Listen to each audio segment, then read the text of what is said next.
Good morning, everyone, and welcome to this special Disasters Emergency Committee summit, really, of support, where we want to brief you on the impact of your support 1 year on from the Turkey-Syria earthquake, and also to thank you for the generosity that you have shown in response to one of the world's most tragic events a year ago, when tens of thousands of people lost their lives. So many lives were not just disrupted, but absolutely upturned and overwhelmed by two earthquakes which struck in the Turkey area and affected southern Turkey and northwest Syria. 56,000 people lost their lives in that event. And the effect continuing has been enormous, as you can imagine. So what we want to do today is simply to tell you how your support has really made a difference. It has saved lives, it has improved lives, it has changed lives, and we want to thank you. We'll be joined by some of those who were responding immediately to the events of a year ago, eyewitnesses, and partner organizations to find out how the money that is supplied through DEC can make that big difference. So let me introduce our panel first of all. My name is William Crawley. I'm a presenter with the BBC, and we are joined by Fuad Sayedissa, who is with the organization Violet. That's a local partner organization with Action Aid. Salah Abul Ghassem, who is from Islamic Relief. Gareth Owen from Save the Children, the humanitarian director. Angela Huddleston, the Syria country manager for the International Rescue Committee. And our own Salah Saeed, the CEO of the Disasters Emergency Committee. Let me begin with Salah Abul Ghassem, because Salah, you were one of those early first responders right after the events of the 6th of February of last year, when the earthquakes struck while people were in their beds, 4:17 in the morning, and the devastation was really quite immediate. Can you tell us, from your perspective, what you saw and what you felt you needed to do and how you were able to do it so quickly? Thank you, William. Well, I've been working in the humanitarian space for more than 20 years and have been a first responder to a variety of different disasters in many different contexts. And this one specifically, I arrived the night that the earthquake struck Turkey. And what was apparent straight away was a couple of things. Firstly, was the scale and size, the amount of destruction, the despair that you could see on people's faces. And everywhere that we went, when we were trying somewhat, and I say trying as a key word, to conduct our needs assessments, to try to, understand the scale of such a situation, it became so apparent that this is huge. Unbelievable amount of people have been affected, unbelievable amount of devastation, buildings destroyed. And I remember most specifically, we went to an area called Nurdege, and this area that had a population of around 80,000 people. And we had our local teams with us, and who know the context, who know the country, who've been working there for a long time, because this isn't an area that, unfortunately, isn't sort of oblivious or hasn't had disasters before, but it's so they're quite well versed and understand how to respond to emergencies, especially the local teams. So we go to Nurdege, an area that had a population of 80,000 people, and as we're sort of getting closer to it, they're telling us this was a place where 80,000 people lived, and we can't understand it. And the reason we can't understand it, and I remember it and I will never forget it, it was completely flattened. I was taken back. I could not believe that 80,000 people lived in what looked nothing like, the best word I could describe at the time was apocalyptic, because I was stunned. I was silent for minutes, trying to get my head around or trying to contemplate or understand that 80,000 people lived in such an area. And they explained that 90% of the population in this specific area, generations of families, had been completely wiped out. What was also sort of, clear was the cold. It was freezing cold. So what you started to see on that first night was lots of groups of people gathering, lighting up whatever fires they could, getting hold of whatever they could to keep themselves warm.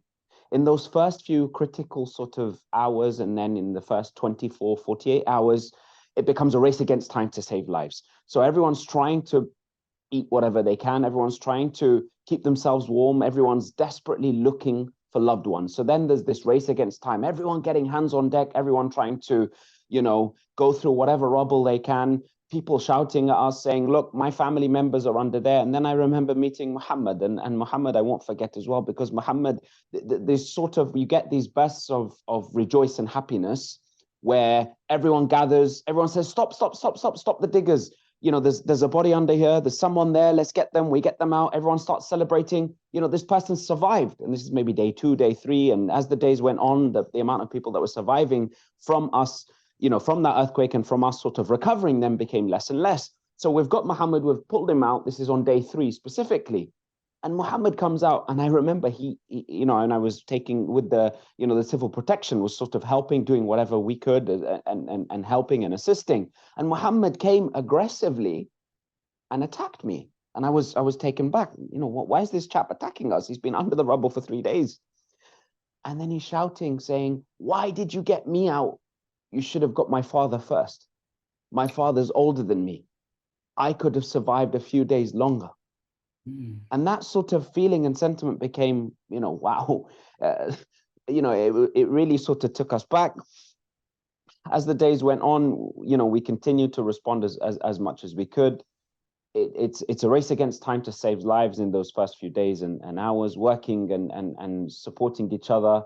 We're doing this in Turkey. Our teams in Syria, unfortunately, a very, very different situation. Yes, there's a level of professionalism, level of tools and materials that the Turkish team had to be able to get through the rubble, but a completely different contrasting situation in Syria, in the sense that nothing, completely sort of hands on deck, people using their hands. You're hearing horrific stories from our team members to say, look, people have got no tools, no material. And we're talking buildings collapsing layer upon layer, people being underneath, people calling out for aid and help and assistance, and sort of highlighting that, yes, there's been an earthquake, but this is compounded on top of 10 years of a major humanitarian crisis in, northwest Syria, southern Turkey, with the Syrian population who've been affected.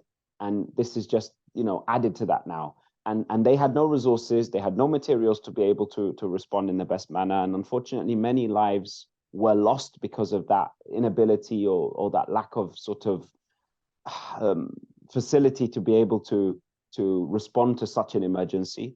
We're very thankful to all the donors who've supported. I mean, without supporting the DEC and organizations like ourselves, we wouldn't have been able to respond as quickly as we did. Yeah. We were giving out food, we were giving out blankets, we were providing whatever temporary shelter we could. And this was really, impactful, and we could feel this, we could see this, we were able to reach as, we were working around the clock, that everyone was working so hard, it was so difficult. But also we had a clear understanding that this was huge. And this is going to be something that requires long-term help, long-term assistance. And one of the other key messages that we keep telling people is yes, we're able to respond as quickly as we can, but we also need to be committed to the long term, to understand, because of the scale, because of the size, and also because this earthquake struck an area that had already been badly affected by such a situation for a long time, that we need to be committed to the long term. But it was cold, it was difficult. We were doing as much as we can. Thank you, to all the donors and supporters for helping us to assist in such a crisis. Goodness, just as you describe it, it's a kind of perfect storm, isn't it? Of all the elements, all the conditions that could make this disaster so appalling, from the weather to the infrastructure issues to the scale of the land involved, the terrain, the local resources. So it's extraordinary that so many people like yourself were able to respond so quickly. Fuad, let me switch to your perspective, because this becomes very personal for you as well, a tragedy for you, a really deep tragedy for you personally. And it's extraordinary to me that you're able to keep a focus on helping other people whilst dealing with that personal tragedy. Tell us. Yeah, I think if I can say something, William, I worked for Violet since 2011. When I was 16, I started this organization to help the people around me from this very young age.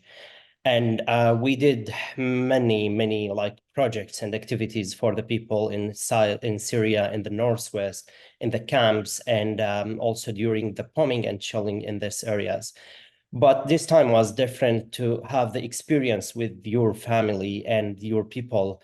When I arrived to my house after 6 hours after like the earthquake hit, I found like we can say literally everything under rubbles.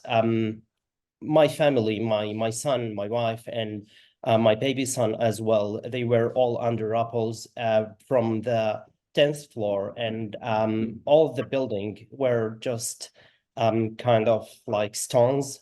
And I decided to do something. First of all, I just decided to count the people who I lost or who's under rubble. Many of Violet friends and colleagues, many of our neighbors and our family members were all just under rubbles, and you need to do something. Unfortunately, I found myself alone in that time after the years of work when we were helping the other people, and we were just doing many training for thousands of volunteers inside Syria who's were able as a first aider to help the people inside Syria. But when I arrived home in Turkey, in Antakya city, I found myself alone for the first and second day, unless trying in my hand to have my baby and my son Kutaiba and my wife from under rubbles, and trying during all the first night just to count the people under rubbles and to just try to connect with them all the time. I still remember the children that I had from under apples. From he was hacking his father, and the father passed away. And I just found that children. He asked me to help his father, and then I got him. He asked me to get his father too, but he passed away unfortunately. The fire also in our building were just, I mean, having everything. It's trauma actually to remember what happened in that day, but the weather with the fire, with the ripples, they were just mixing. I mean, very very hard situation to explain. And unfortunately, in the first night, I just, I mean, tried all the time to connect with any single people, with any first aiders or teams to arrive, but it was so hard situation. Unfortunately, I lose my son Kutaiba, and many of my brother-in-law, my sister-in-law, and many of our colleagues in Violet. And we were able to help others and to get them from under rubbles in the first 10 days, if we can say. And in that time, in the first night, I still remember when I just see like my somebody and the others, then I decide to just find connection to call our team in Syria, in the northwest of Syria, because I know that the situation should be worse than Turkey. There is no government there to help in Syria, and there is no that enough like teams to work, no enough resources. Then from this night, I just start, and above of the rebels in my building, I start to connect with our team in Syria and to say what we can do. They just in the first 24 hours start to do the first aid and search and research activities, and they were able to help a thousand of life from this night. And then from in the second day, they just call me and say that we don't have any more resources to work. We are, as you know, as a local team, need support for this crisis. And I still remember when I got a call from our partners, Action Aid, and they said, just give us an information. And we are with the DEC and the British people funding, able to help you. Just give us a basic information, what's happening there, and we are able to support. Just continue your work, and we are working all to just support you. And that's actually give us a very big ambition after this big crisis, that our local teams and Violet teams and other could continue with the support, well, and donation by the people, and that's actually changed many of like situation. And we were able in that time to save 1,000 of lives from under rubbles, giving them the first aid and also providing the shelter, the food for them in the first days. And I still remember for myself when I was in this night, I was just, I mean, dreaming to get a bottle of water to give it to someone under rubbles that I can reach. And I mean, it's a small thing, but when you got it in the right time and when you get it for the right people, it's like, I mean, a big dream for many people. And I mean, from these nights, I just promised my son when I find him, I mean, his body, to continue my work in Violet and to continue the work of the first aid teams and to try to support all the emergencies team around the world, because I don't need anyone to have the same experience that I had with my family.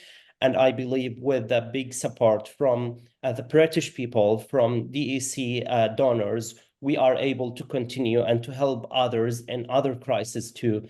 And as we said before, like, it's not just a one-time crisis, but the people are still suffering from this crisis. Hundreds of families still, I mean, they lost their people, but they are still living in the tents in northwest of Syria. A lot of people also in Turkey, they are still living in the tents, and they need an immediate help for their protection, for shelter, and also for the basic needs as well. So, I mean, just listening to him, it's extraordinary.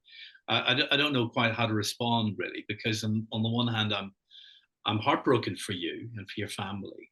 I'm also extraordinarily inspired by your ability to respond. Maybe that's just as doctors and surgeons have to compartmentalize and focus, but you were able to do that. And then when you hear that help is coming through Action Aid and others, feeling resourced, feeling supported so that you're not alone, that can make a big difference. So thank you very much. Incredibly inspiring response to what was and is a very deep personal tragedy for you and your family. Salah, let me bring you in from the perspective of the DEC, because this story's breaking, what, 4 in the morning or just after in the local area. How did you first encounter the story of Turkey-Syria, this enormous, well, 2 earthquakes, and then start to, put your DEC head on in terms of, because you can't respond to everything that happens in the world, it would be impossible. But you need to decide at some point, this is a disaster we need to be involved in. Thank you, William. And just echoing huge admiration, obviously, to the incredible work and resilience of people like Fuad and other aid workers, and of course the communities themselves who were trapped under the rubble and having to help their neighbors and their friends at the same time. But I, like many others, would have woken up on that Monday morning, early in the morning, actually. It was about 6 or 7 o'clock, listening to the news, switching the news, and hearing for the first time, of course, the shock and the horror of the earthquake. It was quite clear from the news reports that this was a really, really huge earthquake in a populated center. And immediately that rings alarm bells when an earthquake of this type hits a center where it's hugely populated. It sadly means a lot of loss of life. We immediately, obviously, were contacting each other as a team. We were also in touch with our partners. And as the morning progressed and we were hearing the news from our partner on the ground, our member charities on the ground, and just a reminder to everybody, this part of Turkey for a while now has been servicing from a sort of aid point of view, northwest Syria and the incredible humanitarian need that was there for many years as a result, of course, of the war in Syria. So we were well set up in the sense of having people on the ground and having partnerships on the ground and getting that information back. But as Fuad has also just illustrated, they were all, of course, caught up in that themselves. Yeah. Many had lost neighbours, friends, and family. Their offices were destroyed. So it took a while to obviously get things up and going. But here, the DEC and the incredible support of our partnership, we were able to decide incredibly quickly. Our rapid response network, which includes the BBC, Sky, Royal Mail, Post Office, NatWest, organisations like that, we were all making decisions within that same day to launch an appeal. And in fact, by the Wednesday, our appeal was live. It's one of our quickest ever appeals. And the Republic, as ever, responded with incredible generosity. This is our third largest appeal. In the space of just 2 weeks, over £100 million was donated to the appeal. And since then, we've raised over £150 million. As I mentioned, this is our third largest appeal. You know, so many people were doing cake bakes, marathons, kids giving up their pocket money, organizing events and so forth. Everyone was digging deep to help.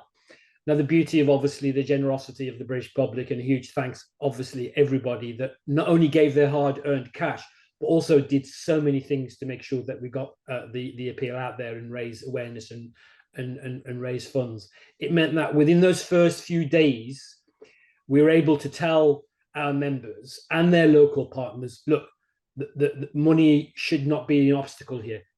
Get out there and do whatever you can, whether it's providing that search and rescue, providing the food and water, and of course, temporary shelter, as we've heard from both Fuad and Salah.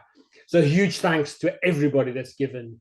And I'll pause there, William, and thanks again for everybody for supporting the DEC. Well, again, I mean, this is something we often say about the DEC. It's not just the quality of response, it's the speed by which you're able to motivate people. I'm sure some of the imagery that was coming from Turkey and Syria wasn't just, tugging on people's heartstrings in their homes, making them want to support, but was really giving them information about the scale of it. Because when you get that, you really want to, or hopefully you really want to respond to it. So thank you very much for that. I want to bring Gareth in from Save the Children, the humanitarian director. Welcome, Gareth. And in the story now, as this narrative unfolds from a year ago, assessments have to be made about the humanitarian impact, the scale of the initial earthquakes, but also the ripple effect in terms of the destruction to people's lives. Tell us where you were at that point.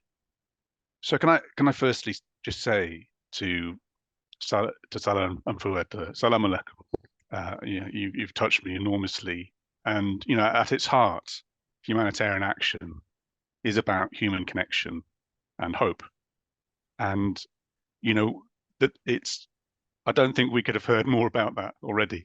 Yeah. And the ability to put hope into purposeful action despite what you may have faced as a person. So we are in the presence of giants and heroes this morning. And so yes, I mean, the thing about the DEC that's amazing is, for an agency like Save the Children, I've been with Save the Children for 23 years. I've been involved in emergency response for more than 30 years. Is when we know the DEC is going into action, it allows an agency like Save the Children to immediately put money on the ground. We don't wait. We know the DEC is going to swing into gear. So on day one, Save the Children was able to put $2 million into the response, because as Fuad and Salah have explained, you have to do things immediately. It's trucks of wood because it's cold. People need such basic things. And then of course we assess the scale of the overall scale, which was enormous. I mean, I've been to many earthquakes. This was beyond anything any of us had seen. It really was an enormous. And we estimate it will take 5 years at least to recover. And there are still 750,000 people who are displaced, who are living in temporary shelter. Really, they're living in container shelters, and that's more than 200,000 of those are children.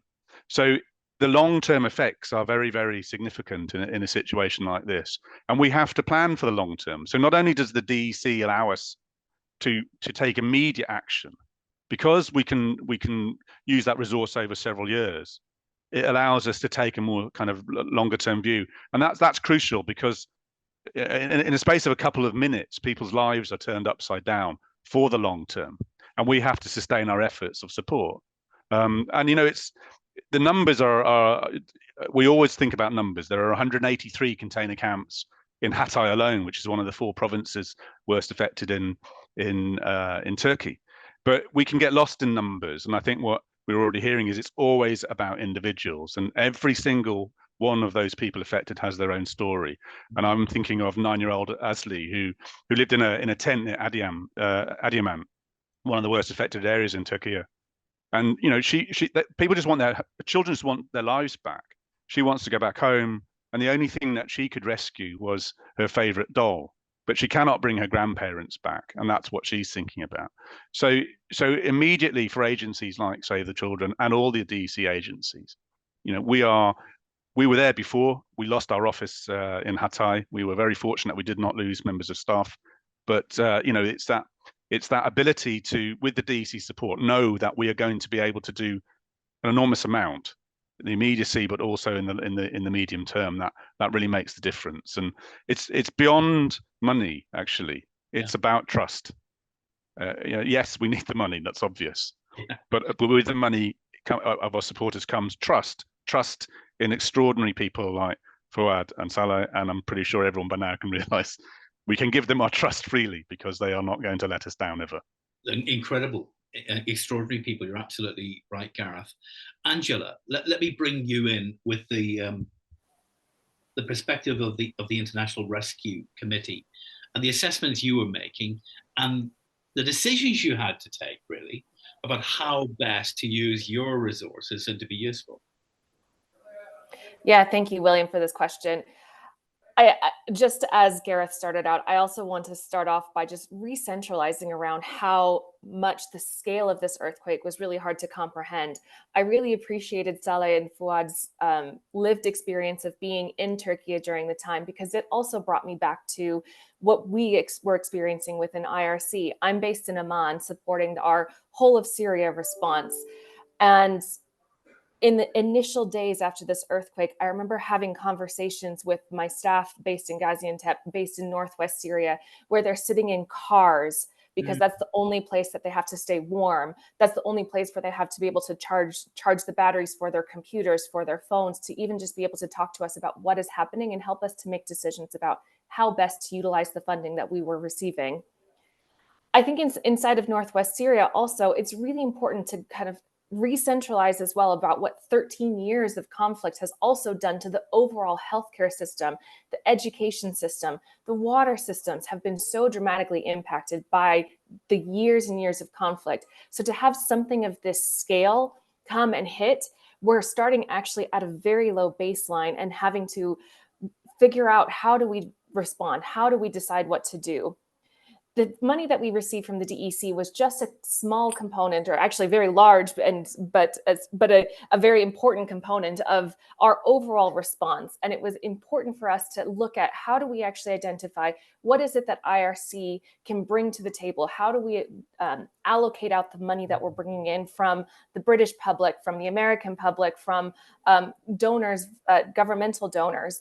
And within IRC, we really prioritized focusing on what we knew that we could do well, because we knew that speed was of the essence. So for us, it was working with our local partners. For us, it was working with pharmaceuticals, working in to really help the health system to get reestablished.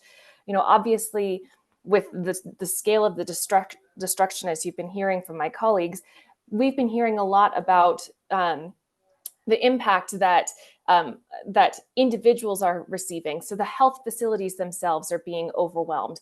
They're running out of medicine quickly.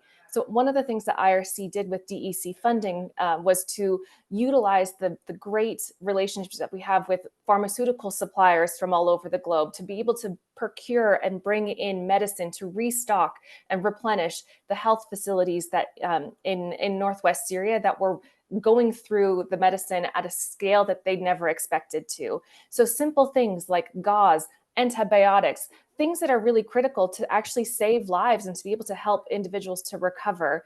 That was one of the things that we did to prioritize our response.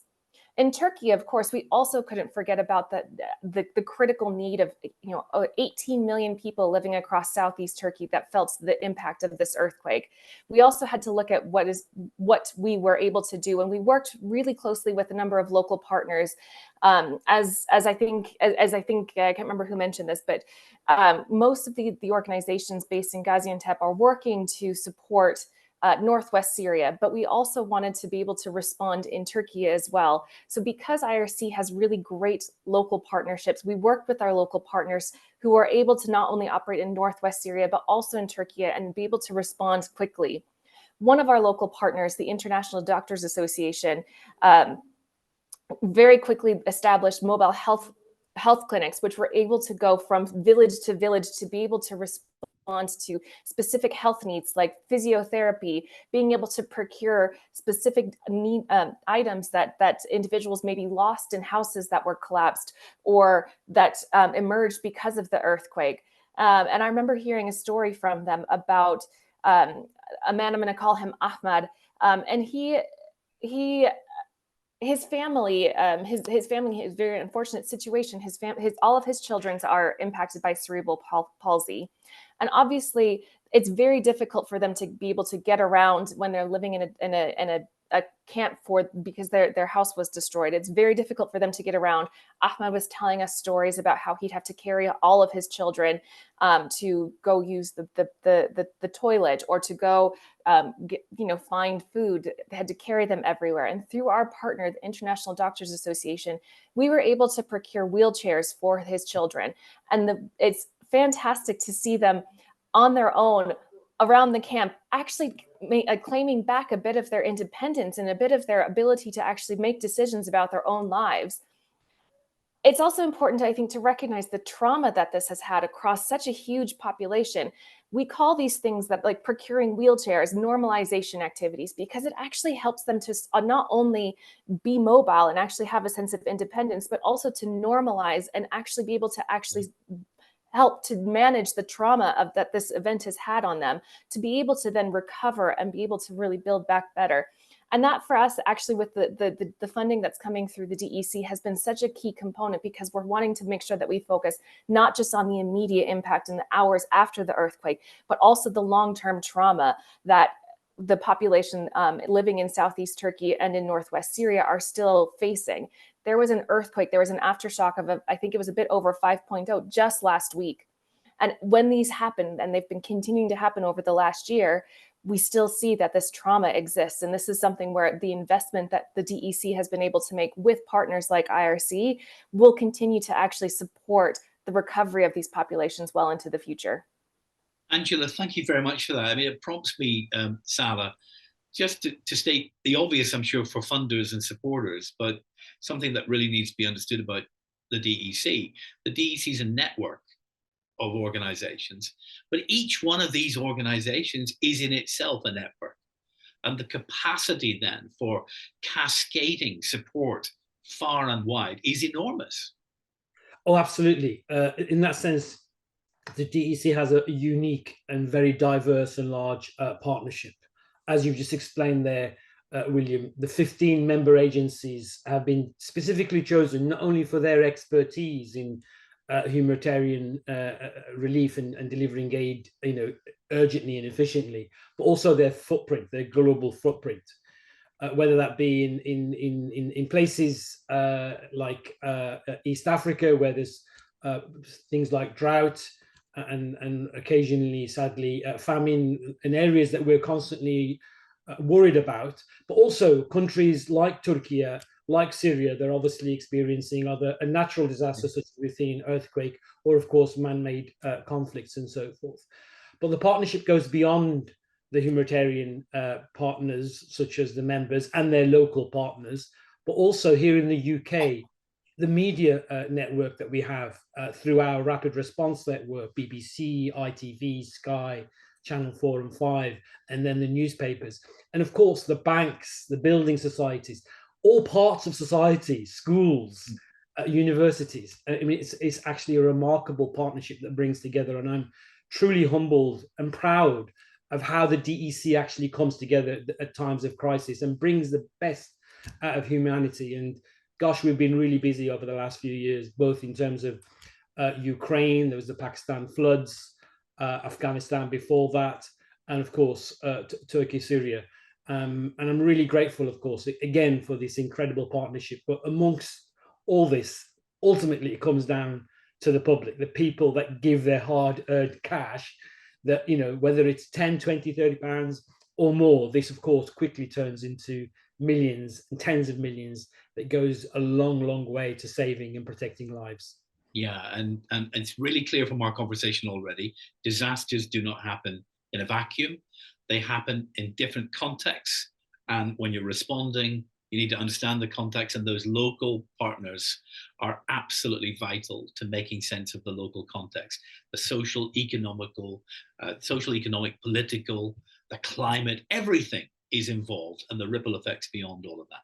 For that, I want to cue in a little film here. I've seen it already. It's a very powerful film. This is a short version of it. It's called The Locker, but you were involved in guiding this film to the point of release, because we're hoping that this film will also tell the story of what happened and prompt people to support further. Give us a little bit of your background in relation to the films and your involvement. Yeah, I think that film, like telling one of the thousands of, maybe hundreds of thousands of stories that who lost someone of their families or member or any friends. I had my personal story, and I know what that means to lose your son, to lose your dream, and to lose your house, to lose your neighbors, everything, to have everything destroyed. Then I mean, it's one of the stories, but we know 100,000 of other stories who survived or who lost many people from his loved ones. And that's mean we need to just stay remembering those people and trying all the time not to have this experience another time with any single people around the world. Then I think we can just see this story and hear what happened with one of our hospitals, and that's actually happened with many health facilities in both Turkey and Syria in the immediate time of earthquake. Let's have a look. أنا وسليم بدنا نروح مثلا المطعم مع ماما وبابا. حلو. عبالك تجي معنا؟ الليلة نخليه يوم تاني أحسن. يلا يلا.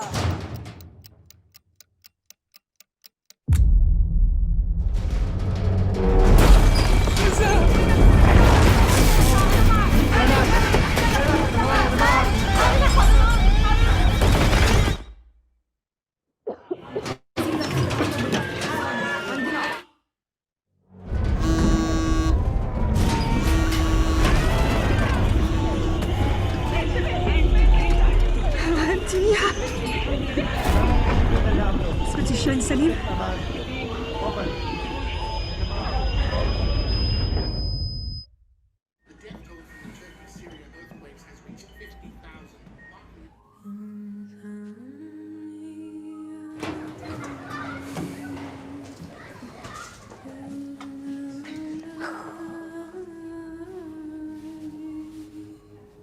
لا استني.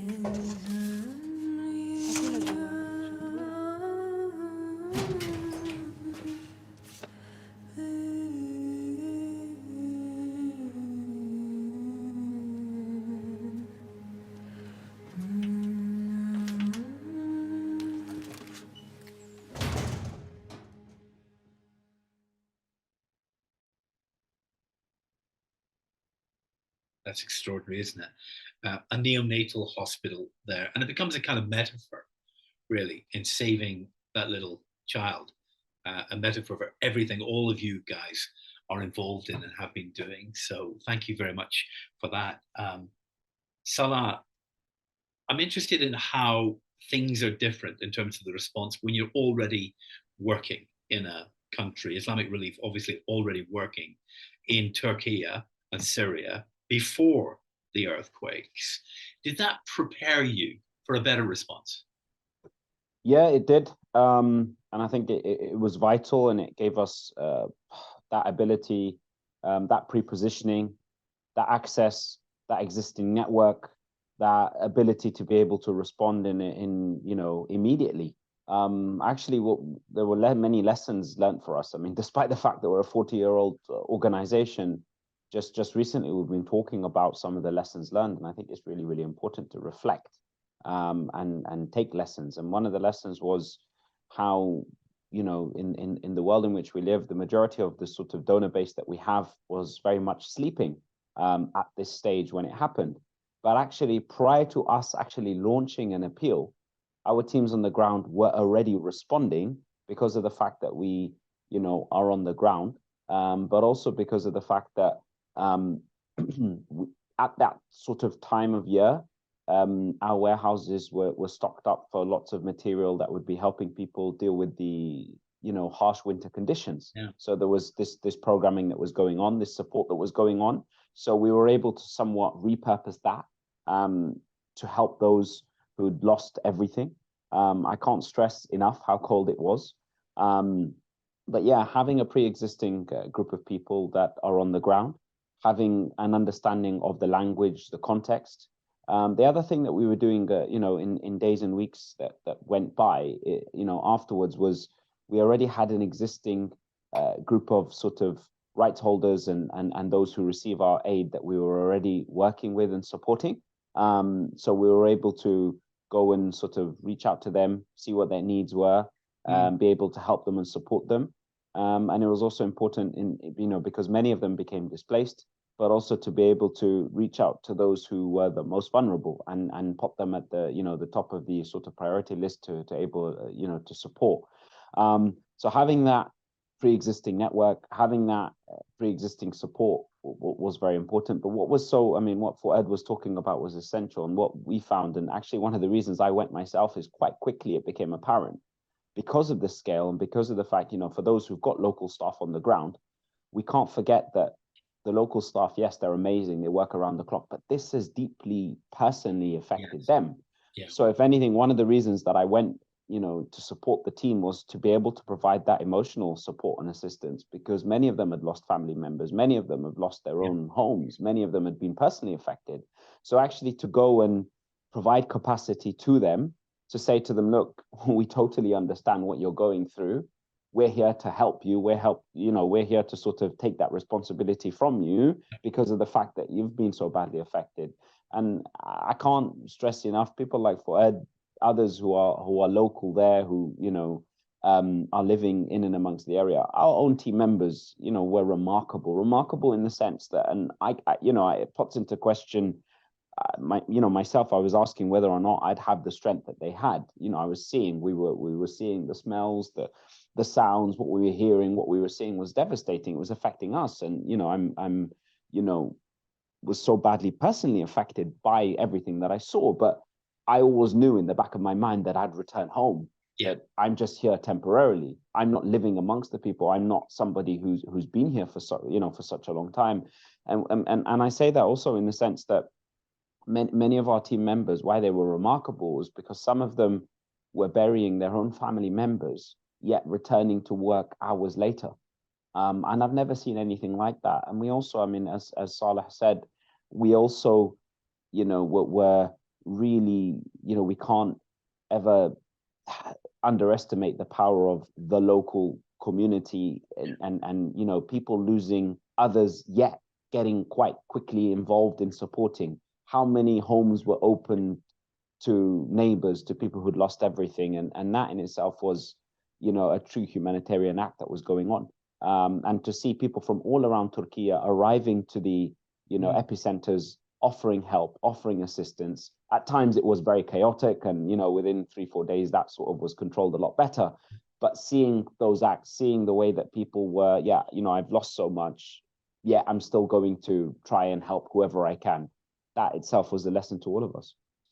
Angela, when you hear Salah explain the significance of those local partnerships, it's really clear that local partnerships are the first response in a disaster plan, if you have them in place. Now, getting them in place requires investment.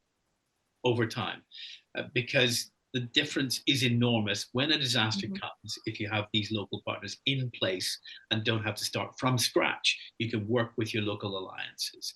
That requires money, it requires time, knowledge, and investment. You're very correct on that. And I think this is where a lot of the organizations that are operating from Turkey into Northwest Syria really have subscribed to the fact that partnership really is a core element of our work. And that is something that is very true for IRC, both inside of Syria as well and in Turkey. In Syria, we have been working for many of our local partners for over 10 years. We really see each other as a critical part of each other and a part of the effectiveness of what we are able to contribute to the overall response, whether it's from the conflict in Syria to the earthquake in Turkey that impacted us both across both locations. And as we as managers, as I as a manager was making decisions around what it is that we needed to do to our staff, it was really critical for us to not forget about the experience that our partners were going through as well. Partners like Violet, partners like many other organizations that we're working in. In fact, IRC actually, through the flexible funding that we were able to bring in, we provided $50,000 to 12 organizations in the first few days of the response, because we knew that it was so critical for them to be able to also respond and be able to have that liquidity, just the actual money in their accounts to be able to manage whatever it is that they wanted to do.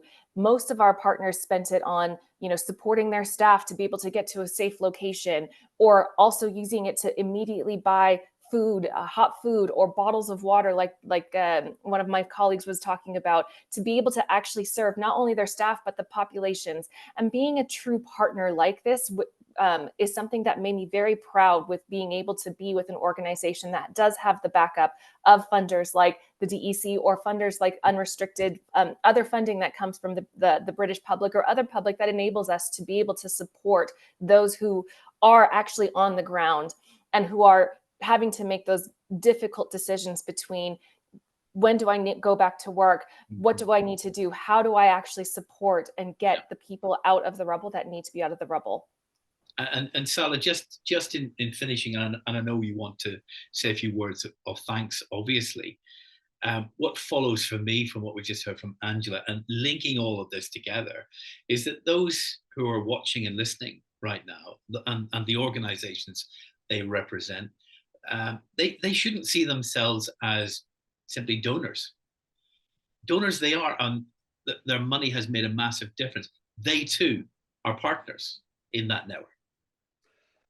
Absolutely. As I mentioned before, this is an incredible partnership from everybody that's obviously given money, to those that have obviously made their channels or their tools or their expertise available to us in terms of promoting, raising awareness of the appeal. I was fortunate enough to be able to visit Turkey a few months after the earthquake and visit some of the people that have been impacted, and see for myself the aid that we were able to deliver, of course, through the donations and through the incredible support of so many organizations here in the UK. And those people I met, there was a family I met, Zainab and Mehmet, really high up in the mountains, who had a lovely home that sadly had gone, completely disappeared, and they were just living in a tent. Now, fortunately, Mehmet and Zainab were able to get the support they need with DEC support. But we were able to reach millions of people, over 1 million people actually, like Zainab and Mehmet, with UK aid, UK support. We would not be able to do that without the incredible support, the incredible partnerships that we have in the UK. And they asked me to pass on their thanks to everybody that supported the appeal in any shape or form that they've been able to support this response. But there's one more thing I really want to say, and that's, of course, the money is important, as Gareth has said, but it's also this solidarity, standing in solidarity with the people that have obviously gone through a major trauma, a major crisis. That means so much more to them than just, of course, the aid they're able to get. Knowing that there are people halfway across the globe that are thinking of them, caring for them, and wanting to help, that goes far, far, far, far more greater than the funds. And of course, the money does help, as we've already said. The appeal remains open. Our aim here is, of course, to update people, to let them know that their donation, their support, their caring has made a huge impact, as we've already heard from the testimonies and from the stories that we've heard today. But huge thanks to everybody on this webinar for your support. You've been incredibly passionate, incredibly supportive, and for that we say a huge thank you. And of course, William, huge thank you to you and everybody else that's made today possible. But do log on to our website, dec.org.uk. There's a lot more information on there in terms of how people's support is being able to make a real difference. And over the next week or two, we will be promoting more of our work so that people get to know exactly how their support and their funds has made a real difference. Thank you, William. Thank you very much, Sarah. And thank you to all our wonderful panel. I mean, heroic, inspiring. I really mean that. You've been fantastic. I'll just say to all those on the webinar, if you stay for just 60 seconds more, because as we all thank you, we want to show you some of the ways in which you have made a difference.